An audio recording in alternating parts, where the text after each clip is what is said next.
Esta emisora les da la bienvenida al programa Encuentros con la Filosofía, para conversar poniendo en duda nuestras certezas. con la participación abierta de profesores de la Universidad Politécnica Salesiana, De la Universidad Central del Ecuador. de la Universidad Andina Simón Bolívar. Encuentros con la Filosofía. Se difunde semanalmente por las emisoras universitarias Infinito Digital, Voz Andina Internacional. y Radio Faxo. Abrimos nuestros micrófonos.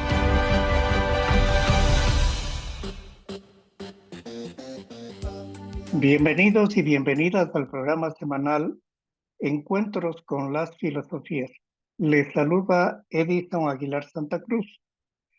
Encuentros con las Filosofías propone, con la colaboración de docentes universitarios, abordar durante media hora un tema de la vida cotidiana desde una perspectiva filosófica.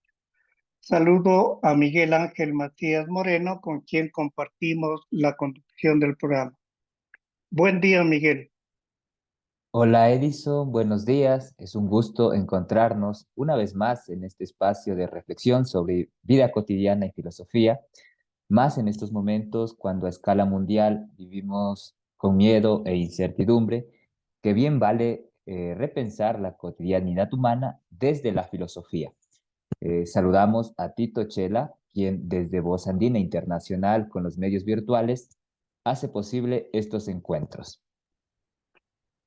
Con nuestro agradecimiento por su participación, damos una cálida bienvenida a la invitada de esta semana, Sara Madera Gómez.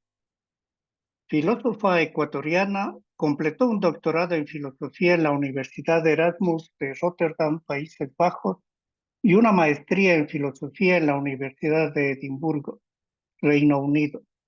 Además, ha obtenido un certificado de estudios de posgrado en museología por la Universidad de Glasgow, en Reino Unido, y es especialista en diseño instruccional. Sus intereses filosóficos abarcan historia de la filosofía, ética animal, filosofía de la tecnología y del deporte. Cuando no se dedica a la vida académica, está escalando o leyendo libros de ciencia ficción. Bienvenida, Sara. Muchas gracias, Edison y Miguel. Qué bueno estar aquí para conversar de este tema tan interesante como el de ética animal, que está justamente relacionada con mi tesis de doctorado. Así que estoy muy contento de poder conversar de esto con ustedes en este episodio. Hola Sara, bienvenida. Y justamente dialogaremos acerca de ética animal y lo haremos en los tres segmentos del programa. En el primero, vida cotidiana, conversaremos en torno al uso cotidiano de las palabras ética animal. En el segundo segmento, miradas filosóficas, nuestra invitada presentará algunas perspectivas filosóficas sobre ética animal y finalmente, en el último segmento, ¿qué más encontrar? Sara Madera Gómez compartirá sus recomendaciones y sugerencias bibliográficas y o audiovisuales u otras para acercarnos más a la temática, que en este caso es ética animal. Como anunció Miguel, hoy con Sara Madera conversamos sobre ética animal, porque de un tiempo a esta parte cotidianamente, cuando observamos noticias sobre maltrato animal en los medios de comunicación, comentamos que este es una falta a la ética animal que debería guiar nuestras relaciones con los animales. Aunque también preguntamos si la ética animal abarca a todos los animales o solo a los domésticos, más todavía al enterarnos que en nuestro Parlamento se discute una ley de protección de los derechos de los animales, que algunos empresarios de la producción industrial de alimentos de origen animal consideran que ese proyecto de ley afecta sus intereses.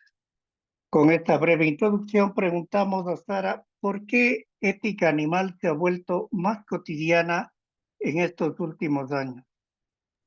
Muchas gracias, Edison, por la pregunta. Sí, justamente considero que la ética animal ha ganado una presencia significativa en nuestra vida cotidiana en los últimos años debido a una confluencia de factores que yo creo que son de carácter social, científico y también podríamos decir tecnológico.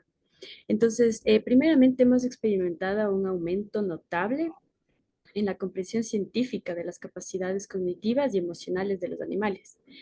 Por ejemplo, el filósofo Peter Singer, que es especialista justamente en el tema de ética animal y tiene su obra súper famosa, Liberación Animal, él ya señala en el 2009 inclusive cómo los avances en etología y neurociencia han revelado que muchos animales poseen niveles de inteligencia, de autoconciencia y además capacidad de sufrimiento mucho mayores de los que se creía anteriormente. Entonces, estos descubrimientos que son de carácter científico han llevado a que muchas personas, desde la filosofía, pero también desde otros ámbitos, reconsideren justamente el estatus primeramente moral de los animales como agentes y después nuestras obligaciones hacia ellos, ¿no es cierto? Por otro lado, otro punto que me parece importante también es la creciente preocupación por la crisis climática y la pérdida de biodiversidad.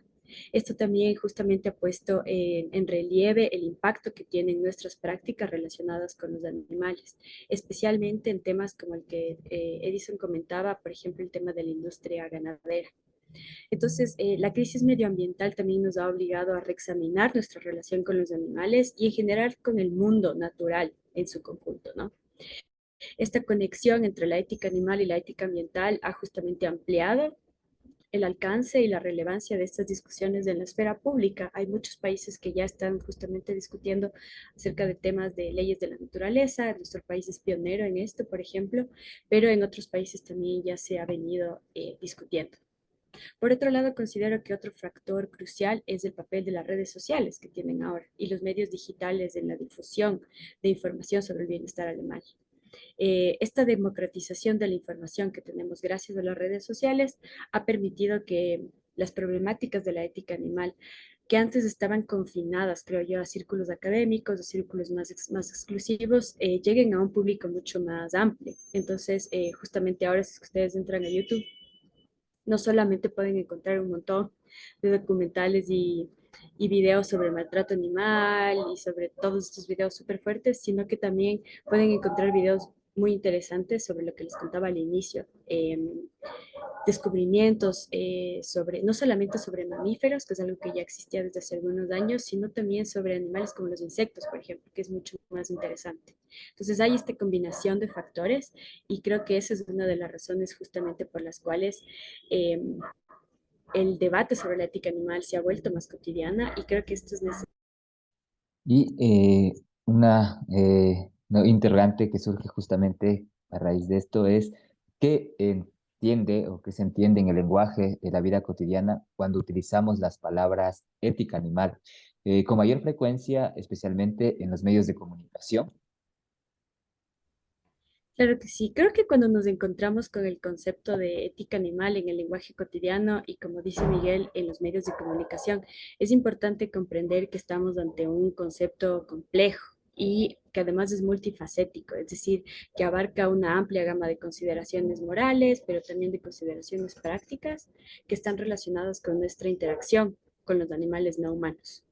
Entonces, en su nivel más básico, la ética animal se refiere justamente a lo que decía hace un momento, el examen de nuestras obligaciones morales hacia los animales, es decir, cómo nosotros como agentes conscientes nos relacionamos con estos animales de los cuales no estamos completamente seguros de cuál es su nivel de conciencia, su nivel de sufrimiento, etcétera.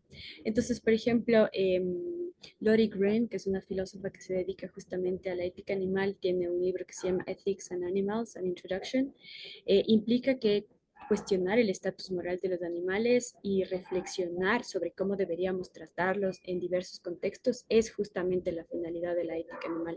Es esta pregunta acerca de cómo realmente relacionarnos. Y no solamente viene dado desde la práctica cotidiana, sino también desde la agricultura, la investigación, desde cuestiones como el entretenimiento y obviamente también la convivencia doméstica. Sin embargo, hay que considerar, creo yo, que cuando este término ya aparece en medios de comunicación, usualmente se utiliza en relación con temas más específicos y lamentablemente o usualmente mucho más controvertidos. Entonces, por ejemplo, surge mucho cuando se habla de las condiciones en las granjas industriales, la experimentación con animales en laboratorios, o por ejemplo en países como los nuestros también con respecto a la conservación de especies en peligro de extinción, o incluso, y ahora especialmente en nuestro país, discusiones sobre la tenencia responsable de las mascotas, ¿no?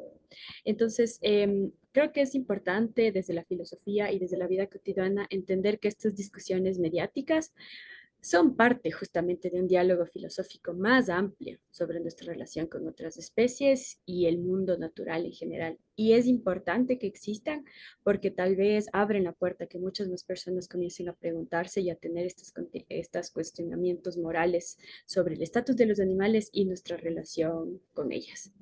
Entonces, por otro lado, hay que considerar que cuando la ética animal aparece en el discurso público, usualmente refleja una tensión entre diversas perspectivas filosóficas, que es algo que también ya voy a comentar más adelante, porque tenemos diferentes enfoques, ¿no? Y cada enfoque ve a los animales de diversa manera y entiende o pretende comprender la relación que tenemos con los animales de diferente manera. Entonces hay que comprender que es un concepto multifacético y que es importante que esté en los medios en realidad, porque nos permite justamente apertura al debate para que salga del ámbito académico y justamente alcance a las personas de nuestra sociedad de manera más cotidiana, ¿no? Muchas gracias, Sara. Damos paso a nuestro siguiente segmento, Miradas Filosóficas. Esta semana en Miradas Filosóficas nos encontramos con Sara Madera Gómez, quien compartirá cómo miran las filosofías la ética animal. Para eso preguntamos, ¿cuáles son las principales concepciones filosóficas sobre ética animal? Claro que sí, gracias, Davison. Como ya venía diciendo, justamente la ética animal es un campo diverso y ha evolucionado muchísimo en las últimas décadas a partir de todos estos descubrimientos, ¿no? Pero desde un punto de vista filosófico también se han desarrollado algunas concepciones súper importantes y que son variadas. Si bien es cierto, la mayoría comparten algunos rasgos, parten desde diferentes perspectivas morales y éticas y eso es lo que les hace diferentes. Entonces, bueno, primeramente tenemos, por ejemplo, desde una visión utilitarista, que esta perspectiva es prominentemente defendida por el filósofo Peter Singer, del que ya hablaba antes, y tiene esta obra súper famosa, ¿no? Que es Liberación Animal. Este es como el epítome de la ética animal. Y justamente Peter Singer se basa en la idea de que debemos actuar de una manera en la cual maximicemos el bienestar y minimicemos el sufrimiento para todos los seres sintientes, incluyendo los animales. Singer argumenta que la capacidad de sufrir es el criterio relevante para la consideración moral y no la pertenencia a una especie en particular. De manera que esta visión utilitarista nos lleva a concluir que deberíamos dar igual consideración a los intereses de los animales, porque estos son comparables justamente con los intereses humanos. Ahora, uno de los cuestionamientos que se le da a esta visión es justamente el tema de la posibilidad del sufrimiento o qué entendemos por sufrimiento cuando hablamos de animales no humanos. Si ustedes van y preguntan en general en la calle, van a encontrarse con respuestas súper interesantes, como que, por ejemplo, los peces no sienten dolor o los insectos no sienten dolor, este tipo de cosas, ¿no? Cuando sabemos que justamente poseer, por ejemplo, un sistema nervioso implica que hay terminaciones de dolor, porque es una cuestión física que nos informa sobre el medio ambiente. Ahora, que el dolor esté necesariamente ligado con el sufrimiento, que puede ser de carácter más psicológico, es un paso mucho más allá.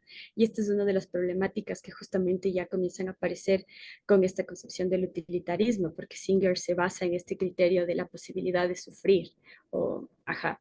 Entonces, bueno, esta es una de las concepciones. Por otro lado, tenemos la teoría de los derechos de los animales, con filósofos como Tom Regan en su obra The Case for Animal Rights. Este es un poco más desde un punto de vista de política pública y para Reagan, los animales tienen un valor inherente y derechos que deben ser respetados, independientemente de su utilidad para los humanos. Y aquí volvemos justamente a este tema de la diferenciación, ¿no? Usualmente tendemos a diferenciar entre animales domésticos, entre animales de compañía y después el resto de los animales. Mientras más pequeños y más diferentes sean, usualmente les prestamos menos atención o consideramos que son menos importantes. Y eso es problemático, ¿no? Entonces, Reagan sostiene que muchos animales son, y tiene un concepto que se llama sujetos de una vida, y que probablemente tienen deseos, tienen memoria, tienen probablemente un sentido del futuro y en tanto tal merecen el mismo respeto moral que nosotros otorgamos a los seres humanos, porque son seres complejos, que tienen una vida compleja en sí, que nosotros no comprendamos qué tan compleja es o cómo lo entienden, no significa que no existan, ¿cierto? Entonces, esta perspectiva a menudo lo que sucede es que conduce a posiciones más absolutas sobre el uso de animales. Y para Reagan está mal realmente instrumentalizar los animales para fines humanos. Inclusive se habla de la problemática de los animales de compañía, por ejemplo. Otra concepción súper interesante es el enfoque de las capacidades con filósofos como Martha Nussbaum. Em, y ella extendió justamente su teoría de las capacidades que había sido desarrollada para la ética humana al reino animal. Entonces, se argumenta que tenemos la obligación de asegurar que los animales puedan desarrollarse y ejercer sus capacidades específicas desde su especie. Entonces, este enfoque es interesante porque no solo aboga por la prevención del sufrimiento, como la primera perspectiva utilitarista de Singer, sino que también está promocionando el florecimiento animal, de acuerdo con su naturaleza particular. Entonces, no solo es nuestra obligación cuidar o procurar que no sufran, sino también asegurarnos de que florezcan. Y aquí ya nos conectamos también con el tema de la filosofía medioambiental, y ahí nos vamos justamente conectando con temas mucho más amplios. Y bueno, también podríamos hablar desde otras teorías, por ejemplo, como el contractualismo. Usualmente las teorías del contrato social excluían a los animales de la condición, de la consideración moral directa, porque justamente uno de los criterios para formar parte del contrato social era ser un ser racional y poder realmente estar consciente de que estamos firmando un contrato social. Sin embargo, hay ya filósofos como Mark Rowlands, por ejemplo, que justamente han intentado extender este contractualismo para incluir a los animales.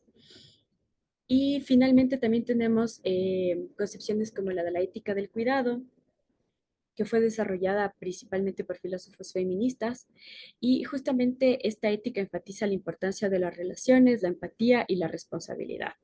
Y se considera que este enfoque también puede aplicarse a los animales, argumentando que justamente nuestra conexión emocional y nuestra capacidad de empatía con los animales deberían ser suficiente para guiar nuestras consideraciones éticas hacia ellos. Lamentablemente sabemos que esto no es así, ni siquiera con los seres humanos a veces podemos hacer esto, pero en teoría también podría ser un concepto o podría ser una perspectiva de la cual comprender justamente el tema de la ética animal.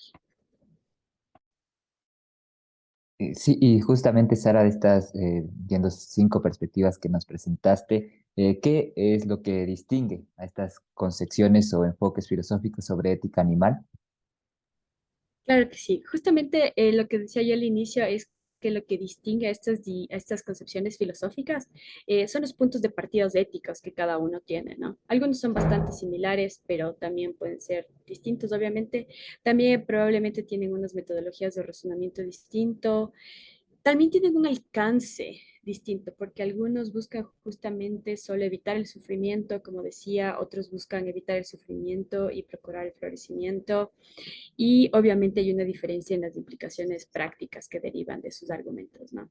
Entonces, por poner un ejemplo, el primero que hablamos del utilitarismo, se distingue por su enfoque en las consecuencias de nuestras acciones, específicamente justamente en la maximización del bienestar y la minimización del sufrimiento. Entonces, esa es una postura súper específica y el alcance es muy, muy, muy particular.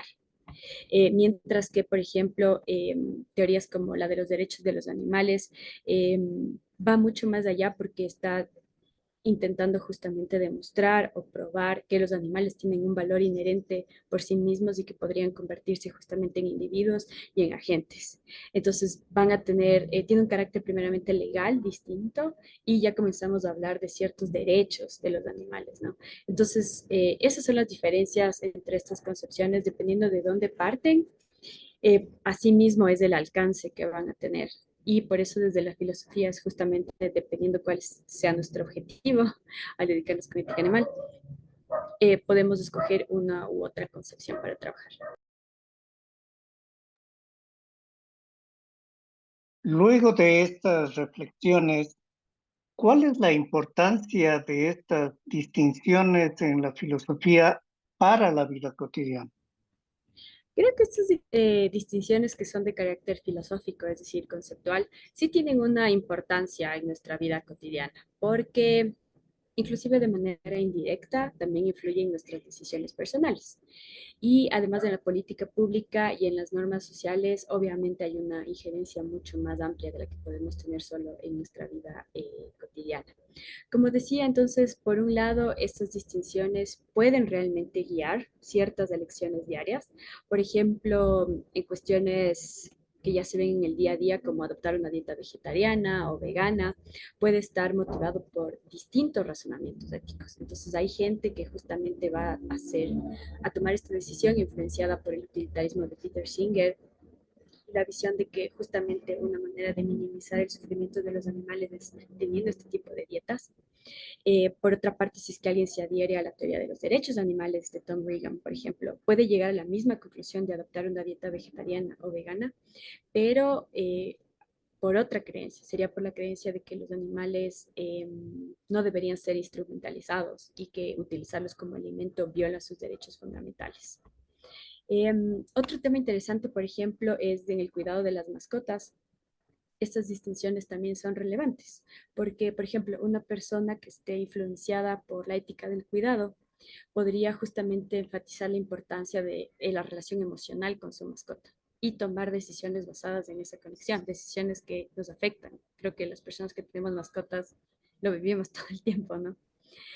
Sin embargo, otra persona, por ejemplo, que esté más influenciada por el enfoque de las capacidades de Martha Nussbaum, podría centrarse en otra finalidad, como proporcionar un ambiente que permita que su mascota desarrolle las capacidades propias de su especie. Entonces, este es un caso tal vez ya un poco más extremo, ¿no? Pero sí, sí nos encontramos con esto. Y justamente en decisiones personales de vida cotidiana como el de la dieta, creo que es bastante evidente cómo nos van influenciando todas estas concepciones filosóficas. Gracias, Sara. Ahora nos trasladamos al tercer momento, temas a encontrar, para indagar sobre cómo continuar las reflexiones acerca de ética animal. Esta semana nos hemos encontrado con Sara Madera Gómez. En un primer momento conversamos acerca de la actualidad de las palabras ética animal en la vida cotidiana. Luego nos mencionó las principales perspectivas filosóficas sobre ética animal y la importancia de distinguirlas. Ahora solicitamos sus recomendaciones y sugerencias bibliográficas, audiovisuales u otras para quien esté interesado en profundizar en esta temática. Claro que sí, muchas gracias. Con respecto al tema audiovisual, personalmente creo que hay muchísimo material en Netflix, en YouTube, hay documentales de todo tipo. Algunos documentales son mucho más fuertes que otros, entonces personalmente creo que no me atrevo a recomendar documentales sobre esto. Sin embargo, con respecto a textos ya de carácter un poco más filosófico, sí, creo que un libro básico para hablar de ética animal es justamente Animal Liberation de Peter Singer, que ya está actualizado en su versión. Peter Singer es un filósofo muy controversial por las propuestas que tiene con respecto a ética animal y en general a ética. Y eso no significa que necesariamente su visión sea la correcta, ¿no? Pero las discusiones que él propone son interesantes, ¿no? Si es que alguien quiere una perspectiva un poco más reciente y que aborde también las implicaciones políticas de la ética animal, hay un libro que se llama Zoopolis, que es de Will Kimlicka y Sue Donaldson, que es también muy, muy, muy bueno. Em, También hay unas series que se llama, bueno, en inglés se llama A Very Short Introduction, y hay una que es justamente de Animal Rights, que es de David de Gracia, que justamente ofrece una visión general, súper concisa, pero bastante completa, y justamente aborda algunos de los temas de los que yo hablé ahora con respecto a cómo se puede entender la ética animal desde las concepciones, desde las diferentes concepciones éticas, ¿no? Ya desde el español, por ejemplo, existe una introducción que se llama justamente Introducción a los Derechos Animales de Gary Francione, que es justamente súper buena, está bastante completa y lidia igual con estos temas desde una perspectiva un poco menos eurocentrista, por así decirlo. Entonces también es bastante interesante. Y a quienes les gustan los podcasts, hay un podcast que se llama The Animal Turn, que ofrece justamente entrevistas con académicos y con activistas sobre diversos aspectos de la ética animal. Y es súper interesante, se trabajan algunos temas. Y si es que alguien tal vez está interesado en una perspectiva un poco más académica, existe el journal de Journal of Animal Ethics, que justamente publica investigaciones de vanguardia en este campo, ¿no? Gracias, Sara, por las recomendaciones. Y nos gustaría también ahora que nos digas quizás algunos conceptos o términos que están vinculados a ética animal. ¿Qué términos estarían relacionados? Claro que sí, como ya había señalado antes, el hecho de que la ética animal sea un concepto multifacético implica que en los debates, especialmente filosóficos, está relacionado con algunos otros términos. Uno de los más importantes creo que es el especismo, que fue un término, perdón, acuñado por Richard Ryder y que fue justamente popularizado por el filósofo Peter Singer. ¿Qué significa especismo? Se refiere básicamente a la discriminación basada en la especie. En este sentido, como es discriminación, justamente lo que hacemos es ver a las otras especies y discriminarlas, ¿no? Por este tipo de especie. Usualmente el especismo se da obviamente desde los seres humanos hacia otras especies.